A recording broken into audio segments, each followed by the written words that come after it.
Hello,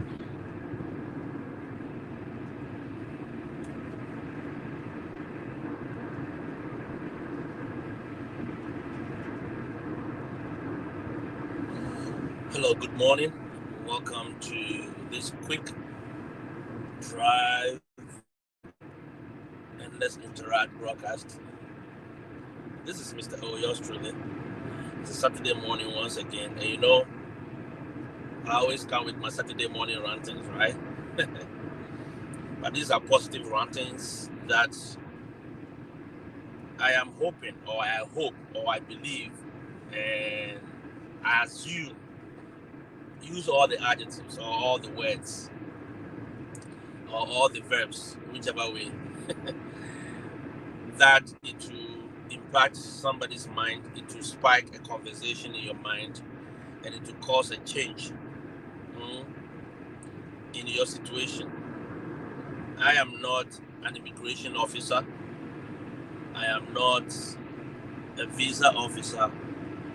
I am just an average teacher in the United States who came here with a program that allows foreign teachers to come and teach here legally. And in doing so, you can come with your family as well. And I believe by sharing this, it will help somebody to come to know about this program and also partake of it.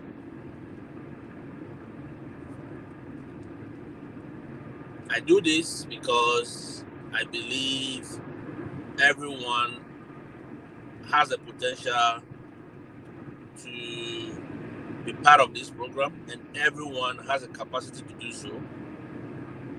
And I also want everyone to have a taste of what some of us have tasted. That is why we do the things we do. I could sleep, I could keep this to myself, I could sell it, I could make money out of it. Okay? I could make money out of it. But we just decided to share. And I know some people have benefited. Some will still benefit years from now. And others who are yet to even hear of this may come to the knowledge and also take advantage of the situation here. So long as this program is alive, I will keep talking about it. And I hope you understand that it's not the matter of me wanting everyone to leave their home country, but it's a matter of me wanting everyone to be part of this journey, of this experience. An experience. It is not just a route to make money. It is not just a route to eradicate poverty. Because for some of you,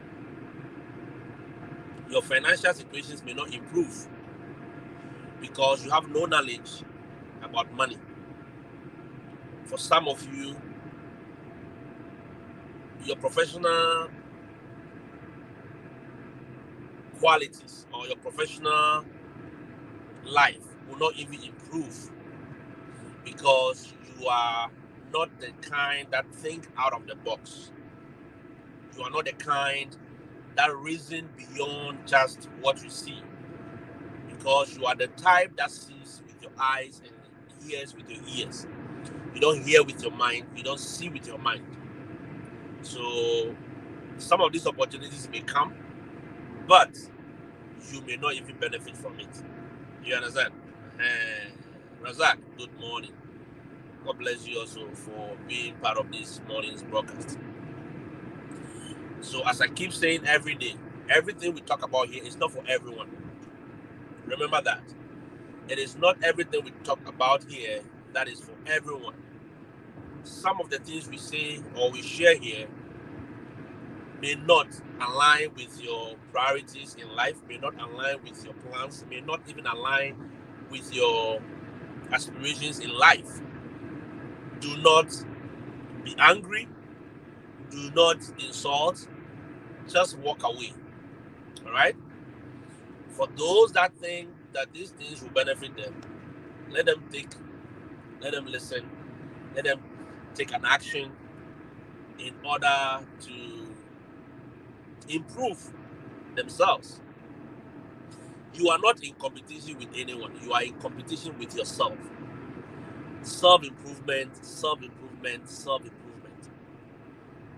Even the Bible says, learn to show yourself approved. Okay, today is not the best. I have to borrow Madam's car in order to carry some things. Learn to show yourself approved. A good man that is not ashamed. So you see, learn to show yourself approved. He didn't say learn to show K approved. Learn to show Abdul approved. No. He said learn to show yourself. So it's about yourself. It is about yourself. It is about how you can improve. It is about how you can fight for yourself. Society has programmed our mind to think that we are in competition with ourselves. So if K is driving a Tahoe, I should also go and buy a Chevy Tahoe. Whereas his line of work and his life is different from mine. You understand? All the time, make sure that every step you take, it benefits you. Is that okay? It benefits you. If it doesn't, you are not doing it for me. No. Some of us will say we are going to school for our parents. No. You are going for yourself. Me. My parents are gone. Yeah, they played their part. They are gone. Now it is me. You understand? It is me. And I'm going to share something with you that I shared with a friend yesterday. It's about smart governance. We're talking and we're having a discussion, and these things crop up. And I just want to share. It's very short. We've heard all these talk about smart governance, creating apps to track development. People are creating apps to do these things that have been done in other economies years ago. Yep. Things that have been done in other economies years ago. It's a normal thing for them now. Parts of our governments in Africa are now doing it. All right? And they are doing it with all impunity and all pomp and pageantry, making it look like they have invented the world or a new planet. And sometimes the celebration of mediocre gets to you. All right? The celebration of mediocre gets to you, and it makes you angry sometimes. And other times too, you just look at it and you walk away. Francis, good morning. Someone who asks, what is all about smart governance? Smart governance is not about overtaxing people. It is not about creating only apps. Say, oh, we've provided all the government services on the e-platform, electronic platform. The E there stands for electronic. All right, something that should have been part of us long ago. Yeah, when the industrialized age was changing into the digital age, we were left behind. We sat there and we still followed the old notes. Yes, the old notes that was left for us by some of the colonial masters. And our people could not follow up with the trend. They could not chase up. You see, that was the whole thing. You see, sometimes I don't like it when people want to blame the Western world. Oh, these white people, they are hiding the thing from us. Yes.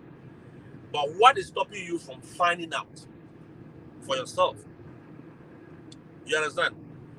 What is stopping you from finding out for yourself? The very thing they are hiding from you, what is stopping you from finding it out for yourself? Something we can easily do. Is that not it? Yes, we can easily find it out for ourselves. But they just decided that you will not find it out. People say, oh, these white people, they have a plan. Yes, they have a plan. They want to give you this, and they will take it from this hand, and they will want to give you this. And I said, and I sat down and I was speaking to one of my coaches, and we are like, so what stopped us from thinking? What prevented us from thinking? Why did we stop thinking as people? If you say the white man had a plan, the Chinese have a plan, what is your plan as an African? What is your plan as a Ghanaian, as a Nigerian, as a Pan-Africanist, as somebody who believes in the revolution of Africa? What is your plan? You see, unfortunately, we go getting angry at these people because we don't have a plan of our own. Very unfortunate. We don't have a plan of our own. They had a plan and they know how to execute that plan. And they are doing it to the best of their abilities. And all we do is to sit there and wait for a magic to happen to us. Praying for miracles, hoping that a miracle will pop up from the skies. And I remember even in the days of the Bible when manna was falling for people. Okay.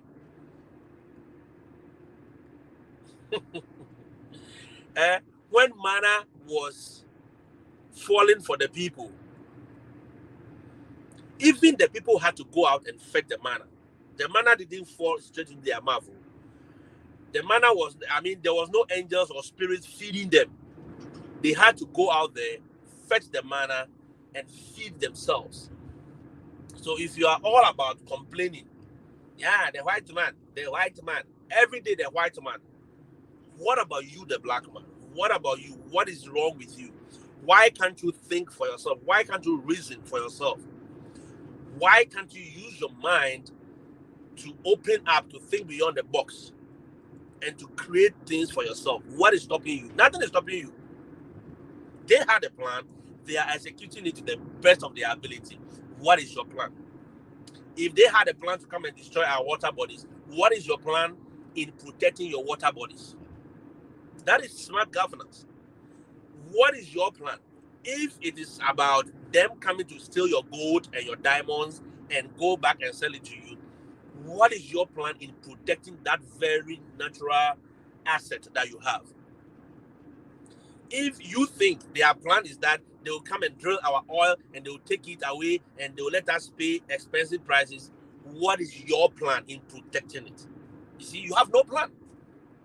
You have no plan because you cannot equip your engineers enough. You cannot equip your STEM guys enough to do the same drilling these guys are doing. You could not be smart enough to sign an agreement and say, okay, you know what?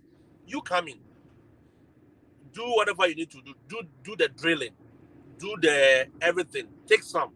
But this is how we are going to protect our percentage or our interest in that particular oil. No. But rather, we go in, we don't even know the deals we are signing. We don't even know the agreements we are signing. We just sign up for anything. And when the plans are being executed and we are at the losing end, then we start crying foul and calling these people neo-colonialists. They are there. They are out there to get us.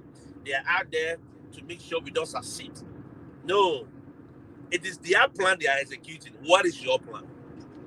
Anytime I asked all these Pan-Africanists, all these enthusiastic about African development and all that, what is your plan? They don't have it. Most of them don't have it. 99% of them don't have it. Only few can speak to a plan. Only few can speak to an agreement and say, listen, yes, you have the technology. Come and drill my oil. Come and drill my gold. But this is how the agreement is going to be. If you don't want it, you can go away.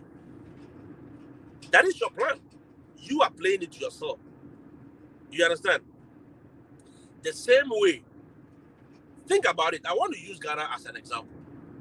Anglo Gold. All these foreign companies have been mining gold in Africa, in Ghana, for the past how many years? Over 100 years.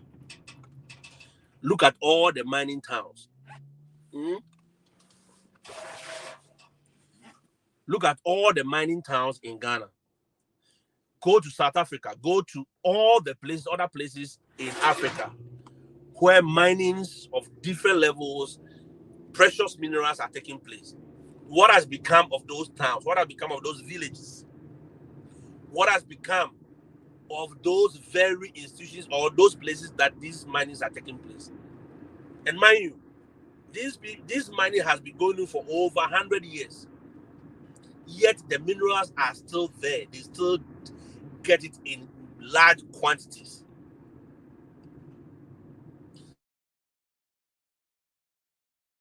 We never had it in the first place. And as governance evolved and revolved and revolutionized and whatever, we still does not have a plan in protecting the natural mineral. We don't.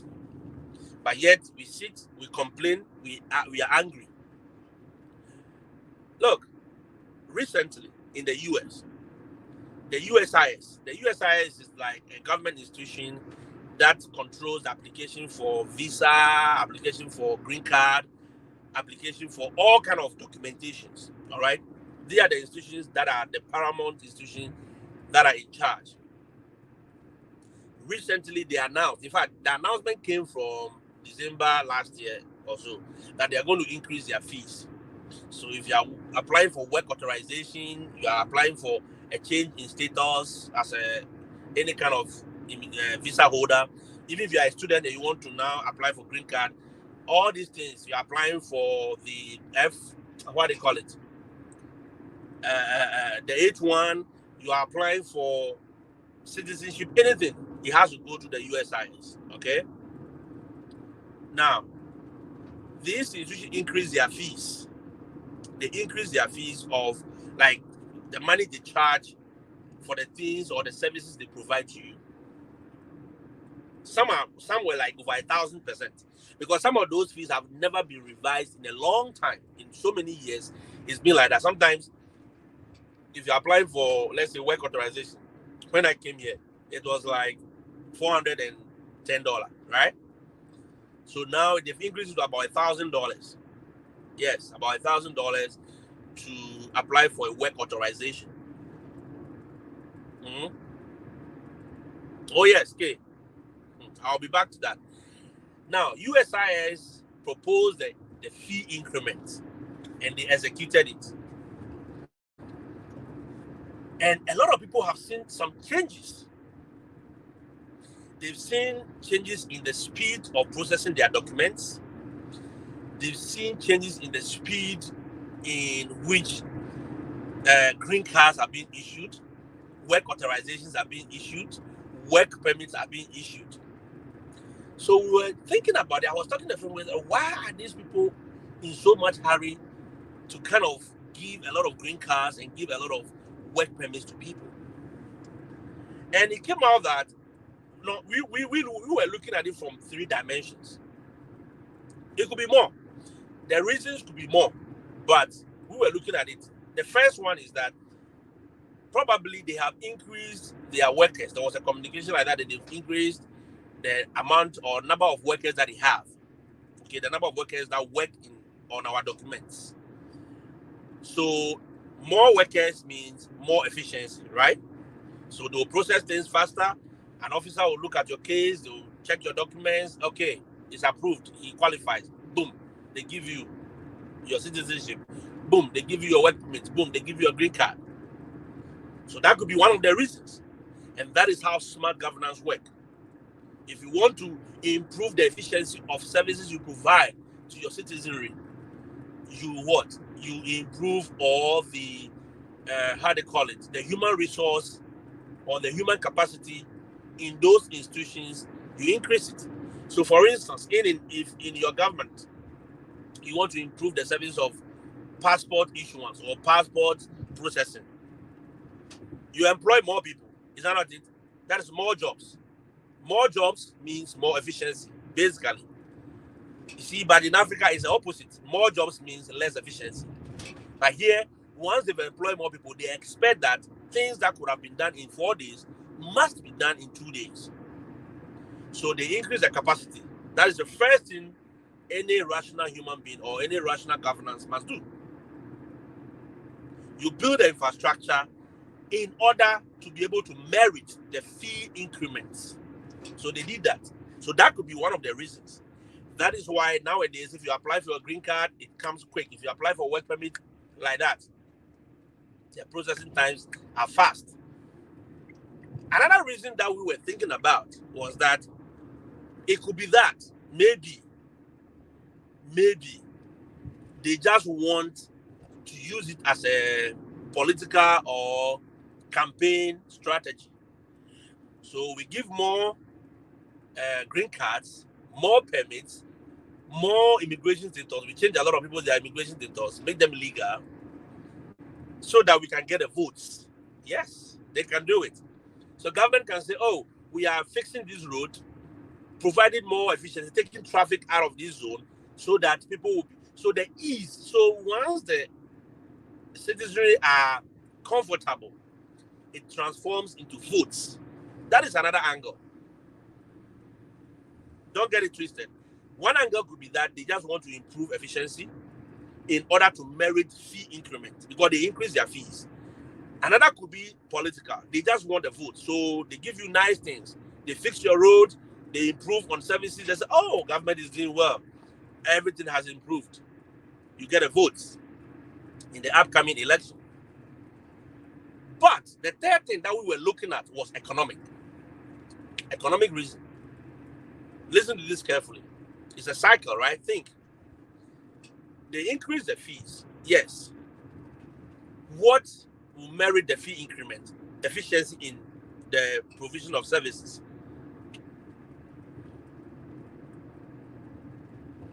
So the services that are being provided to you, they increase the efficiency in it. Now, the efficiency will now turn. In fact, it will automatically create jobs. Think about it this way. Once our fee increment has been duly justified, we are going to give more permits, more work permits, more immigration status, more legal status to people. We are going to get a vote as well because the government will look good in the eyes of the immigrants. Now, apart from the government looking good, I am going to get economic benefit. If we have 10 people chasing one job, 10 people chasing one job, think about it. The remuneration for that job will automatically not increase. It will come down. Listen carefully. So if we have a teaching job, so for instance, there's a teaching vacancy in one school. You know, most of the schools in the US are offering what? Sign-on bonuses. Remember, for the past few years, they've been offering sign-on bonuses for a lot of jobs. Teaching is one of them. So most of the school districts, in order to attract teachers, will offer you $10,000 sign-on bonus, $5,000 sign-on bonus. So what it means is that when you take the job, in your first 1 year, they will give you $10,000 extra. That is outside the salary they are going to pay you. Do you get a drift? Nice one. Now, that is when we have one job and is being chased by just one person. So in your quest to make sure you get that one teacher to your school, you offer bonuses. You offer incentives. Some of them will say, hey, we are going to provide accommodation. Some of them will say, you know what? We will go extra to make sure that apart from giving you an accommodation and giving you $10,000 in the first 1 year, we are going to give you maybe resettlement bonus. So when you are moving from one state to the new state, they will pay for how much it will cost you to move, all in a bid for you to take that job. But now, look at the situation. We have more qualified people who are chasing the same job. We have more people who have the certificate, who has the legality to do the same job that you are applying for, where you think it is the one eye in the land of the blind. Because that's what they always say, right? In the land of the blind, the one eye is a king, right? Because at least you have one eye. So if everybody has two eyes closed, you have one. You can see better than everybody. But the trick in the whole equation will come down to when you have more people that can see. It means you cannot more. The competition for kinship will now be open to everyone. You no more hold the the majestic to your kinship. Do you get a picture? So one teacher job, we have about 10 people who qualify now. Now the principal has the flexibility to choose who to work with. The principal has the flexibility now to say, oh, you know what? After all, I don't need to offer you the incentive. I don't need to give you $10,000 anymore. Because after all, now if you don't take the job, somebody else is ready to take the job. I have 5 people chasing the same job. So at the end of the day, even if you don't take the job, I don't care. The same principal in maybe 2 months ago was thinking that if I have to offer this person 10,000, give him a car, give him an accommodation, give him this in order to attract him here. But now that same principal who has one mad teacher job opening, riches, doesn't need, doesn't need to offer you those incentives, because the USIS has opened up the thing. More people have the qualified or the right documentation to come and teach in my school. That is smart governance. You are getting political praises or political benefits. You are going to get efficiency in your service delivery. And in the long run, you are providing more jobs, right? You are providing more jobs. A lot of people have jobs now. And that even goes into impact on your inflation. More jobs. So there will be a lot of people chasing goods, a lot of goods. So the system balances out in a way. So one smart way to balance out the system is to improve on the efficiency of service delivery. That is smart governance. So the government has a 3-dimensional way of thinking. Let me look good, get my political, let me improve my economics, let me improve on my numbers. Inflation is improved, more jobs. Then they can come out and tell you that we have provided 1.9 million jobs within 1 month or within 30 days. That is where these figures come from, Kenny. If you go online and you read some of this, the Biden administration has provided or has made available 20 million jobs in 6 months or within January and March. These figures are not from the air. These are real figures, because when you apply for the jobs, they ask you for the data. Your name, your email, your address, blah, blah, blah. When did you become illegal? When did you come into the country? They will ask you so many questions. All these databases are being tracked by the government, and they have up-to-date current data. Yes, that is why a school district can easily announce that, we have 200 shortage, or we have 200 teachers shortage. Do you know how they got these numbers? It is real-time data being reported by the principals to the right government institution. Cake, a long time. So at the end of the day, improve services to your people, get your benefits, and at the end of the day, improve your economics figures. But no, this is what smart governments will do. Build new schools. See, very beautiful school. Build new schools. Improve on the efficiency of people traveling from one part of the country to the other.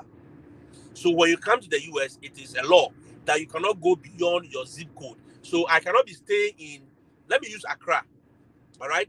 I cannot be staying in Accra and my children attending school in Ebri. It will not happen. You need documentation upon documentation to prove that you qualify for your children to attend. So my child, where we stay and where I teach, they are two different places. So you know what happened? When I wanted my daughter to ride with me to school, because her school is just like 2 minutes from my school, I wanted her to ride with me to school. They said, no, I am going outside my zone. Because where my residential address is, that is where my child needs to go to school.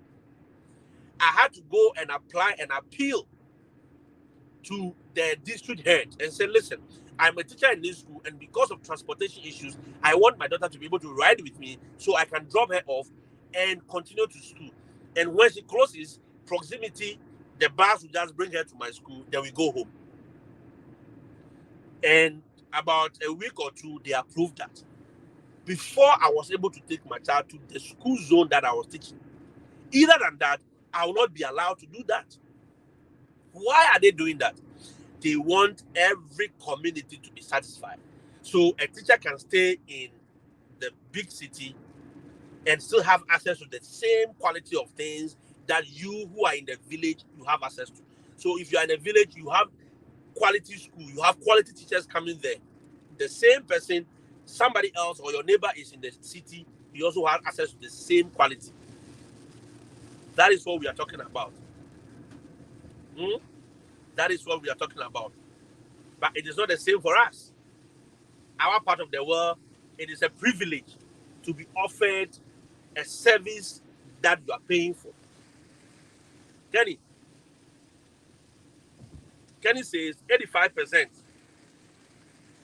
of our leaders schooled abroad and learned about the best, learned from the best. But out of the greed, they will let the masses suffer. It's very unfortunate, Kenny. Very, very unfortunate. Abdul, thank you. They learn from the best, but yet they will not offer the best. It's very unfortunate. You understand?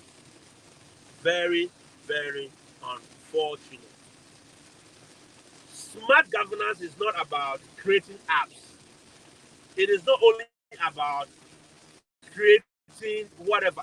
It is about creating the apps and for the apps to work and for the apps to do the very thing you created it to do. Smart governance is not about talk. It's not about saying you can use QR code to buy food.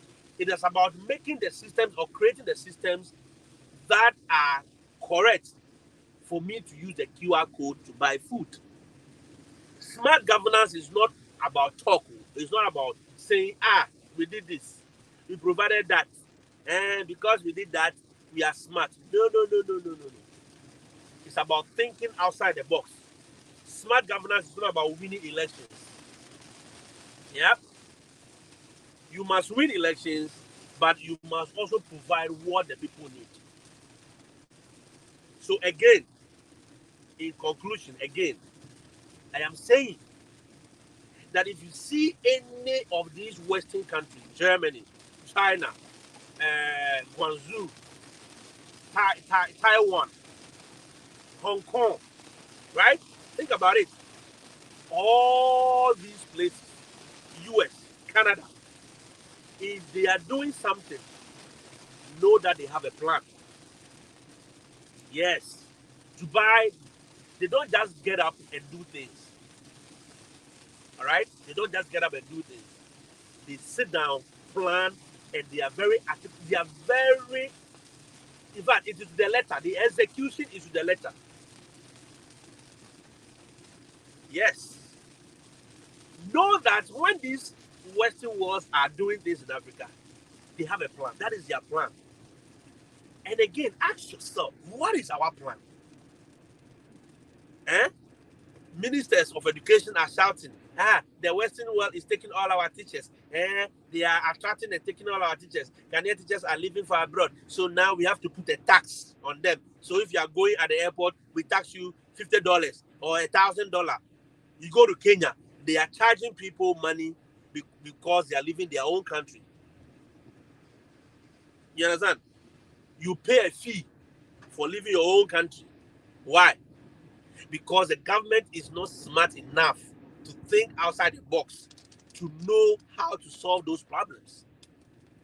Solving a problem, creating solutions is something that gives you money, that provides efficiency.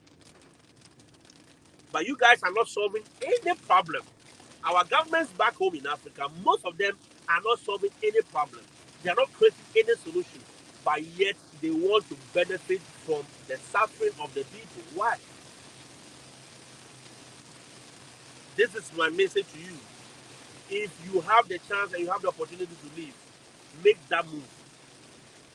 I keep saying it. Even if you have to go to Tunisia, Egypt, even if you have to go to Zimbabwe, Cameroon, even if you have to go to Namibia, you have to go to Lesotho, even if you have to go to Azerbaijan, Iraq, Iran, even if you have to go to Eritrea, Ethiopia, even if it is Singapore, and you think and you believe your skill set will benefit your whole life, do it. You are not doing it for me. You are not doing it for anybody. You are not doing it for anyone. It is about yourself. It is about yourself. God bless you, Gambo. God bless you too. It is about yourself. Smart governance will know that the road, when I construct it this way, it will be flooded. So I provide drainage systems, good, correct drainage system. So no matter how the rain floods the road, less than an hour or 2 or 3 after the rain stops, the flood waters recede. They are gone. You can't see them anymore. Yes, that is what smart governance is all about.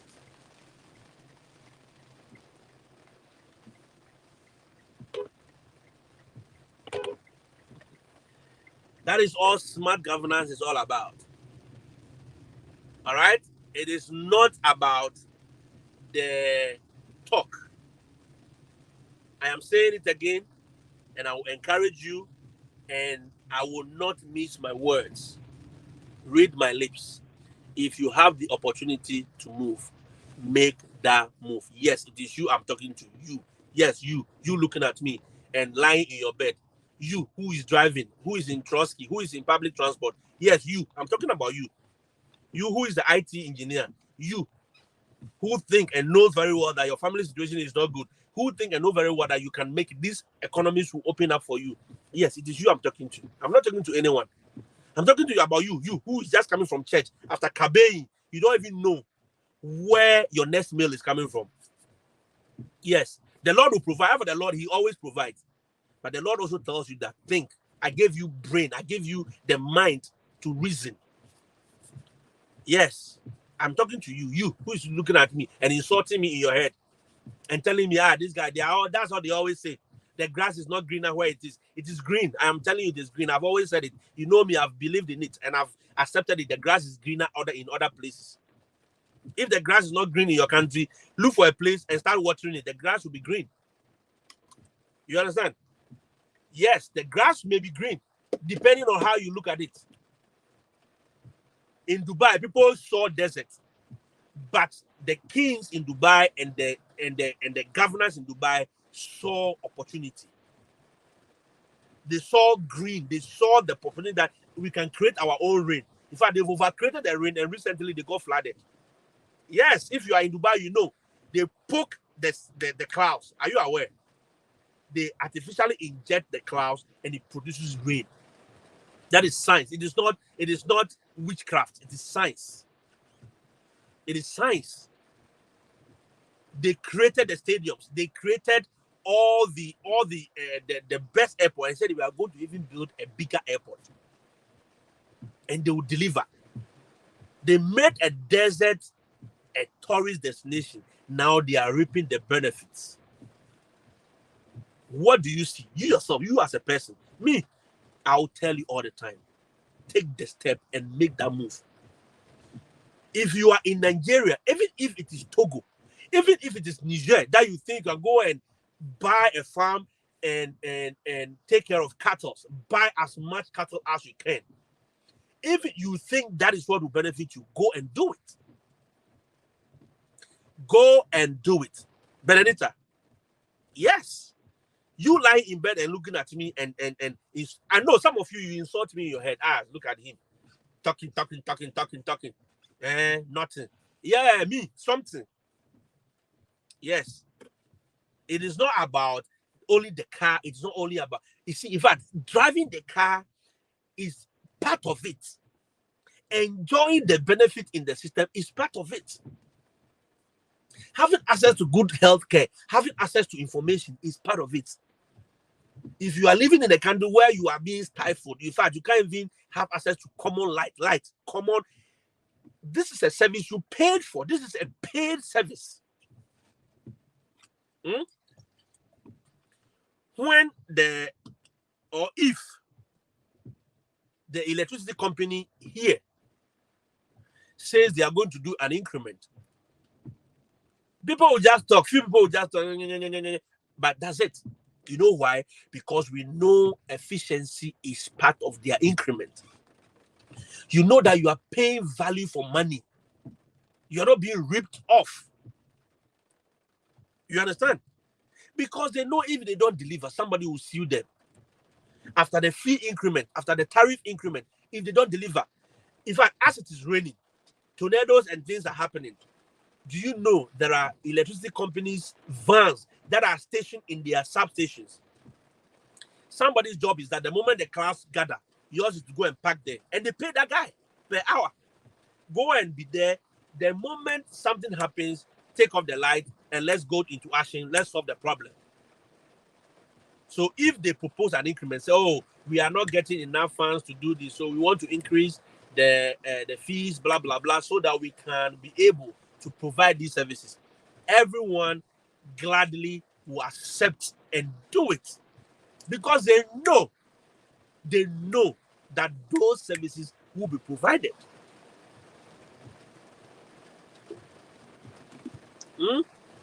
They know. Can you say the same of your country? Wherever you are now, can you say the same? Me, I'm an advocate for it. I'll tell you. You see me, I drove on a smooth road. And you can drive. Look, there are places in America here you can drive for, let's say, even 4 hours continuous. All you see is farmland.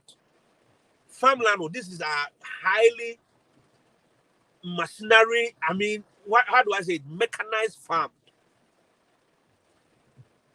Almost 4 hours of drive, flat farm lands. Yes. And you think these people are joking?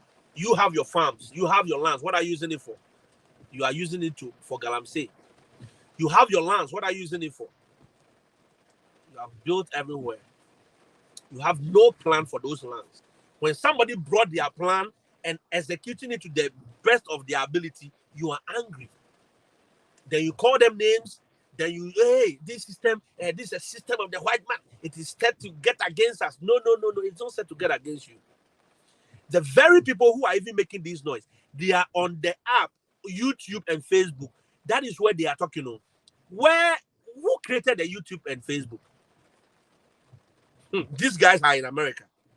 Who gave them, which governance system gave them the opportunity to even create these systems? Almost all of us in Africa, even government officials. It is recently that most of them have government institution emails. Even our teachers in our schools, most of our university, they don't have institutional emails.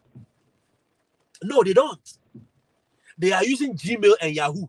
A professor, I hope professor can use, Professor Mintuminyafe at yahoo.com.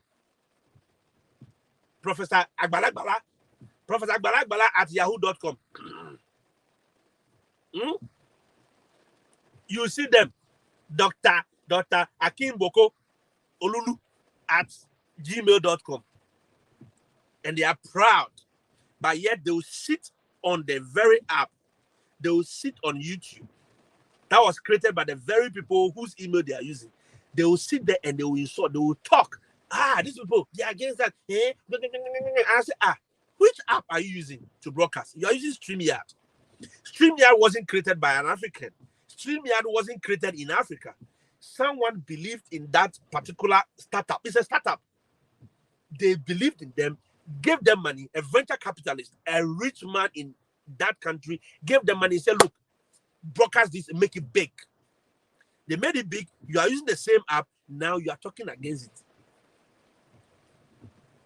The Gmail. You are using it. Hey, Gmail there is good. Gmail is the best. Gmail.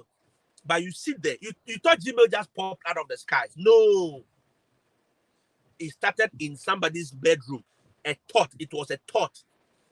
It created it, and now they own the clouds. They store your emails. They have access to all your data. King Francis, I am telling you. Yet they are the same people. Oh, Professor. I am Professor Olulu of the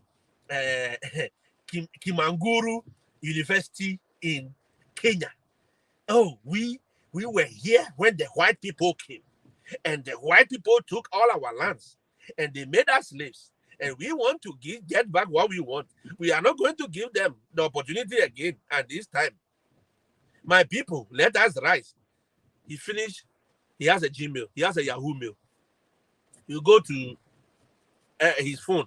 In fact, the phone is iPhone he's using. Bought in the US. Created by Apple. Who owns Apple? Apple started like a startup. It was just a basic company. Steve Jobs and his friends, it was just a basic company. Someone believed in them and gave them the opportunity. Do smart? That is what smart governance is all about. Smart governance is creating the nice, good environment for business to thrive, for young people to thrive. It is not about creating dead, bogus apps. It is not about. I just can't think far. Smart governance says, let me provide education, the same quality of education for everyone, irrespective of where you are. I wouldn't have to leave Kano to go to Abuja to get access to a good school. I don't need to leave Igbo land to go to to get access to good education. I don't need to leave Kenya to go to South Africa to get access to good education. Smart governance is all about creating equality, equity. It's not even about equality, equity. Irrespective of your height, we all see. That is equity. Smart governance. That is what smart governance does. Smart governance will say that, look, I am providing opportunity for you. If you are into this kind of job, because we need it, I will provide this kind of incentive, and I'll make sure you get it. Smart governance will not be angry that the white man is taking their teachers or their doctors. It was nurses first, it came to the doctors, and now it is teachers and other skilled workers. Now, at Tuabum, everywhere, everybody is trying to live and make something for themselves. That is smart governance. They are not only attracting good human resources, they are giving incentives. Why would the US government say, you know what, if you are an engineer in Africa, I can give you a visa. In fact, they are giving you green card direct, the EB2 visa. Go and read about it. They are giving you green card direct. I know engineers who are in the US here working. They got their green card from Ghana, from Africa, from Nigeria, from South Africa before they even got to the US. Jobs were waiting for them. Because they believe that, listen, we need this kind of minds. We need these people because this is our plan. This is our focus. We need to attract this kind of people into this economy. So they are doing about economic growth. They are doing about increasing human capacity. Because they know the professor in that school, in the next 3 years, he's gone. He will pass on. He's old. We need fresh blood. We need young people. We need people who can think on their feet. We need people who can reason beyond the box. That is their plan, and they are executing it. They will tell you by 2054. These guys are not thinking about an apocalypse coming to take over the world. They said in the next by 2034, we should have this capacity of engineers in America. And they don't care how they are going to attract it. They will do all they can to attract them. And that is exactly what they are doing. You, what are you doing? We only sit and complain about new, everything new. Yes, I believe the system, there are systems there that impede our growth. But what is our plan? Me, I'm telling you, if a young man and you are a young woman and you know that you need, look, don't be stuck, don't feel guilty, don't let your family head, don't let your old school teacher lie to you. That old school teacher is so stuck in his old job that he thinks that everybody should be stuck in their job. No, I don't believe in that. And I broke free. You have to break free. It's like a bird. Hmm? Is that not what a reggae songwriter says? Break free like a bird. Bob Marley said, emancipate yourself from mental slavery. None but ourselves can do that. None but ourselves. You see, the thing is, it is all about the individual. None but ourselves. Emancipate yourself from mental. That song, a lot of people sing it. Yes, they have their look, but trust me, take your time and listen to the song very well. Emancipate yourself from mental slavery. None but ourselves can free our mind. Have no fear for atomic energy, because none of them can stop the star. You see, nobody can stop you. Whether I think it will or not, no one can stop you. You need to create. Don't be scared of anything. Africans, we are too scared. We are scared to take risk. We are scared to do it. Even they give us, hey, this one to break. Oh, hey, this tablet it will break. Oh, then we are holding the thing. Then we are scared. No, guys, come on, come on. It's part of my Saturday rantings. For me, I'm here. If I look at things, one or two, I've spent, this is my 5th year, right? By July, I'll be 5 years in the US. Okay.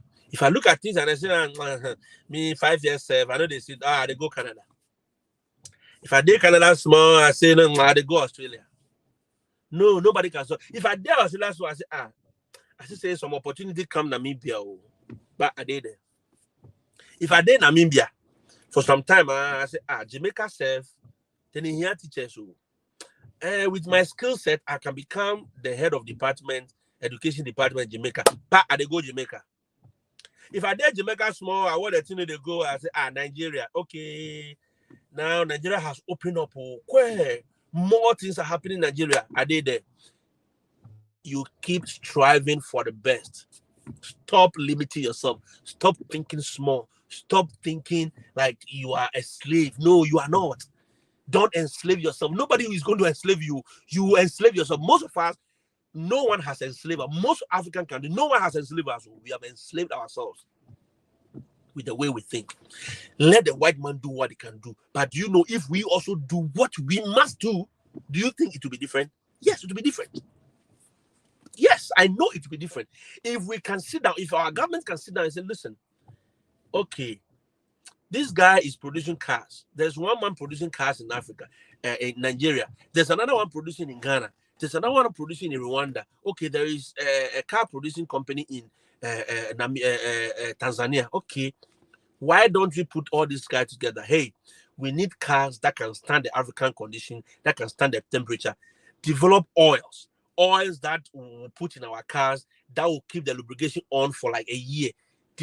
Come up with technologies that if we do this, they can happen, because this is our weather. This is what we have. Look at this. You have the trend. You have the data. Formulate it. You had fever. You had fever. You sat there for the white man to develop the medicine for malaria for you. But the disease is not from them. The disease is not, they call it tropical disease. So they have hospitals for tropical diseases. They don't have malaria here. They don't know what it is. You have malaria, but yet they have to develop the medicine and bring it to you. And we have doctors, we have research companies, we have people there. They cannot formulate even basic. Because even if they formulate it, smart governance will not think twice and say, let's improve them. When COVID happened, I learned there was somebody in Madagascar who developed a medicine. Even in Ghana, there's this company that developed a medicine that helps the immune system, boost it. In fact, he was already producing it for those with HIV, AIDS, and all that. Then boom, they attach a scandal to his company. That is how foolish we are. And it is, I cannot say it any other way. That is how dumb we are. Let's attack his company. Let's make him look bad. You understand? Let's attack his company. Let's make him look bad. That is all we know. That is all we know. It's very unfortunate, guys, but I want to leave you here and share this video. This is not a usual video, so I know a lot of people will not watch, but share it in every group that you have. It is about the mind. Let's start thinking. And for me, I will always do that. I will always do that. And I'll tell you, make the move when you can and if you want. It is good for your life. I'll see you when I see you. Have a blessed weekend. Have a blessed week. Let's interact once again when I have the opportunity. I'm going to make money. I'll see you later. Bye-bye.